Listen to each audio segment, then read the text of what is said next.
Welcome to the Soldier Hollow Nordic Center. We are excited to have you yet again this year. Another fantastic year of Soldier Hollow Charter School skiing. The first year of the video spiel. Before you get here, there's some things you're going to need to know. So you're going to want to wear the right clothes.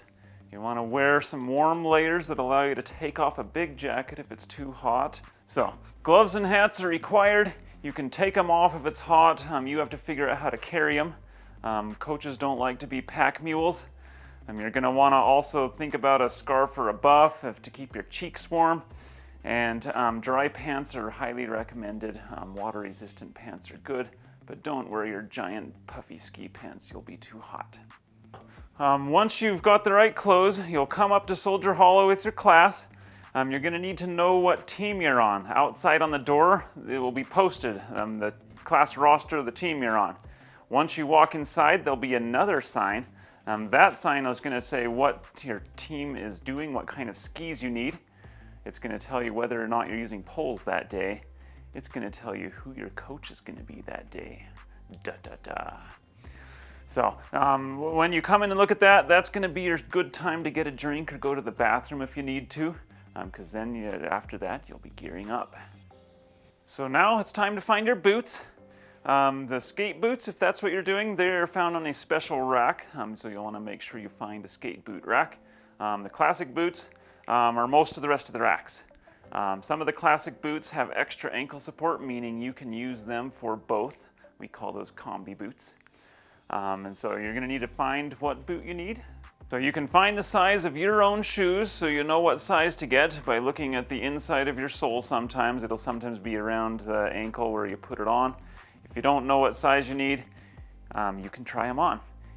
We have size conversion charts on the ends of most of our boot racks, so you can look at there and it'll convert your US size to Europe size. Our boots are labeled with European sizes on the back of the heel. Make sure you grab a left and a right.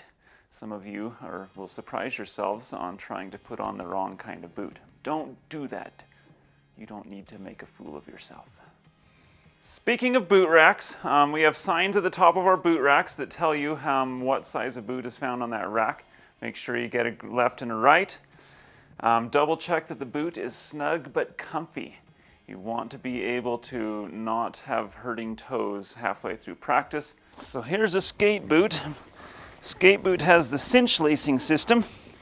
So you stick your foot in, gonna pull this thingamajigger, then you're gonna slide the cincher down so it stays tight.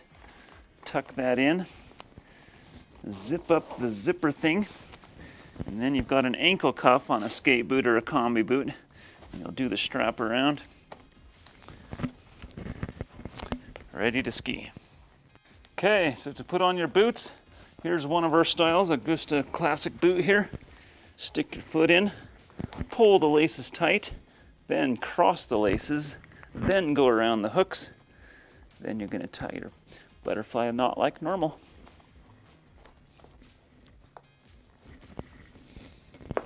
If the boots fits correct, you can get up onto your toes like so, and doing that won't smash your toes because you're going to be bending your ankle a lot skiing.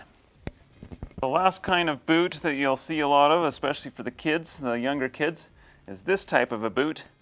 It has a cincher, but it doesn't have the ankle cuff or the zipper thing. So for this one, you'll stick your foot in.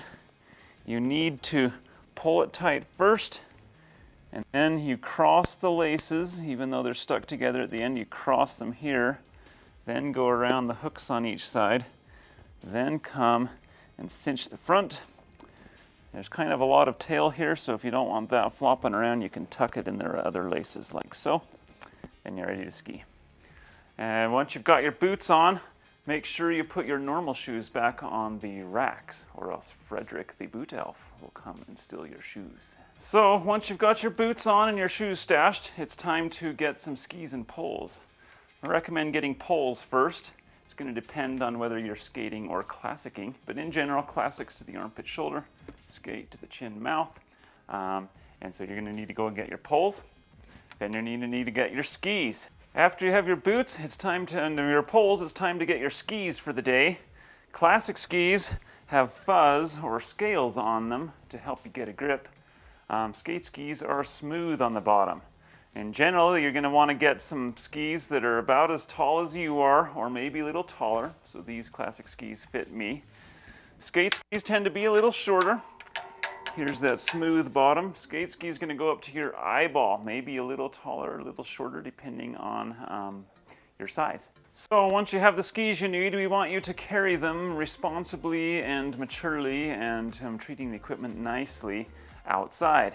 So you need to carry them with the tips up, the tails down, pinched together like so, gently. We don't want to see any of this. We don't want to see that. We don't want to see that. Don't want to see that. So there's lots of ways not to act. Please be mature. All right, so it's time to put on your skis and poles. Pole straps actually matter. You might not believe me, but they do. So to put on your poles correctly, you go up through the rabbit hole and grab everything like so. Then the strap will pull the pole into the ground. You can adjust the handle with this little thingamajigger. Make it just the right size for you and your gloves. Some of you might use the fancy pants pull straps. These have a left and a right. This one's a right. Put your finger in through the medium, hand through the medium hole, thumb through the small hole, and then strap it on, and your pole's on. Yay. So this ski is our most common type. It has a twisty binding. That's open, straight is closed. So to get your ski on, you're gonna need to open it up. It'll move the teeth out of the way right there. Get your ski on like normal. Position your boot, put weight on the toe, lift your heel up slightly, twist the thing shut. Your ski is on. To get it off, twist it open, toe up. So here's a clicky button binding. We don't have a whole lot of these left, but you might have to ski on one. So these ones, you don't have to open or close anything. You're just gonna step right on the little teeth right there. And when you go to put on a binding, you wanna position the bar in the right spot. You wanna put weight on your forefoot right there. Press down, you lift your heel up. I heard a click, my ski is on. To get that one off, you have to press the button. You can use a pole, your hand, step on it, and it'll let your ski out, or your boot out. This is our lever ski. So to make this binding work, you lift up, that opens it, push down, closes it. So to get the ski on, you'll do the normal thing. Position the bar in the right spot, weight on your toe, heel up slightly, lock the lever down, ski is on. To get it off, lift it up, toe up, you're good. So once you go outside, it's time to ski.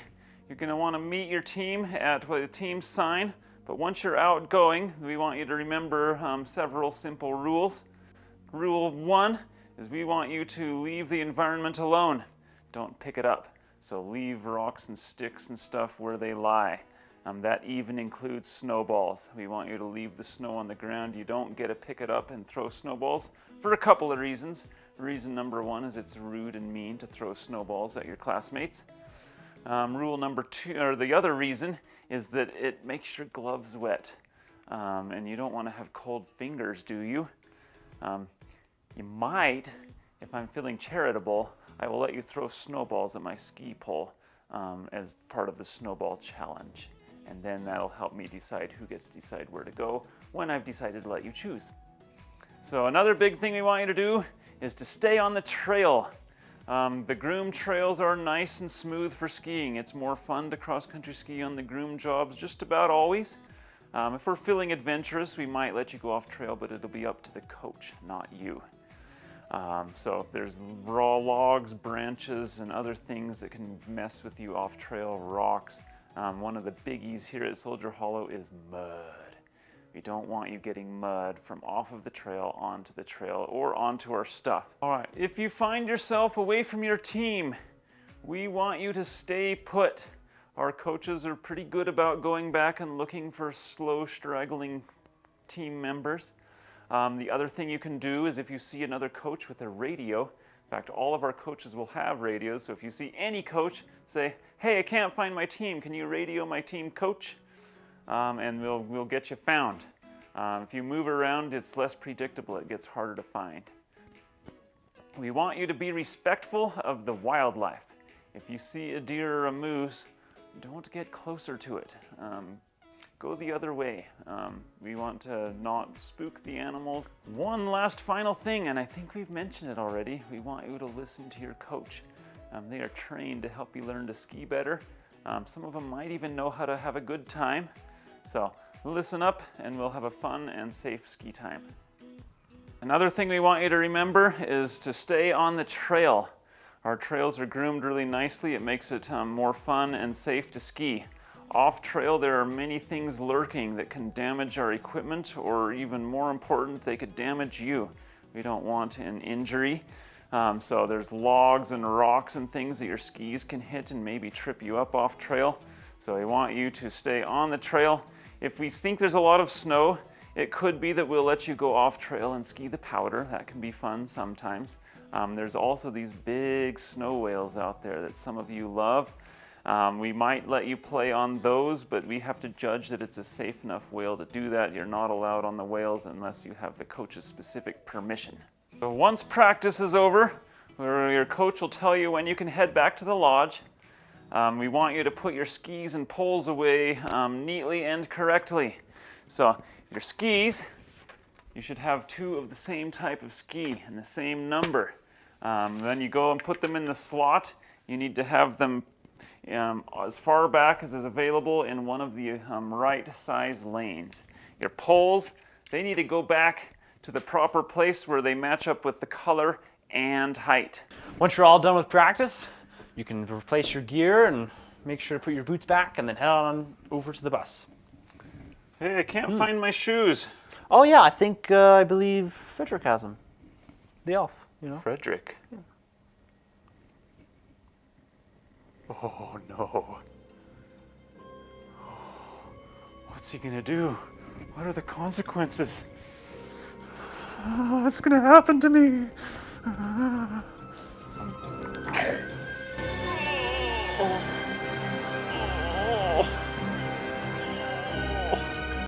All right, head of the bus.